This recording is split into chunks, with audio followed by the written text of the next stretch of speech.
तुमच्या नावावर पगार दिला जाणार आहे. तुम्ही अनेकांना 10-20 लोकांना रोजगार देऊ शकणार आहे. शांत आयुष्य तुम्ही जगू शकणार आहे. सण उत्सव करायला तुमच्याकडे भरपूर वेळ असणार आहे. स्वतःचा वेळ आवडीनिवडी ह्या सगळ्यांसाठी तुम्हाला वेळ देता येणार आहे आणि वेळेवर देता येणार आहे.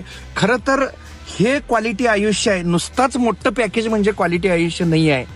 तुम्ही 5 वर्ष मन लावून काम केला, तुमचा मित्र शहरात अजून पण EMI फेडत असणार आहे, त्यावेळी तुम्ही दुसरी फ्रँचायझी ब्रँच काढत असणार आहे. इथं बघा खेड्यात रिसोर्सेस भरपूर अवेलेबल आहेत. इथं आपल्याकडं शेतकऱ्यांच्या भरपूर जमिनी उपलब्ध आहेत. स्थानिक बाजारपेठा तुम्हाला उपलब्ध आहेत. गावाकडं अजून भरपूर लोकांची भरपूर काही गरज आहे आणि त्या गरजा तुम्ही पूर्ण करू शकला. तिथं कॉम्पिटिशन कमी आहे, भाडी कमी आहेत, खर्च कमी आहे आणि तुम्हाला सेंद्रिय स्वच्छ भाजीपाला, दररोज ताजी फळं, ताजं दूध सगळं मिळतंय आणि हे सगळं तुमच्या आजूबाजूला आहे. गव्हर्नमेंट सुद्धा भरपूर अवेअर झाले. म्हणजे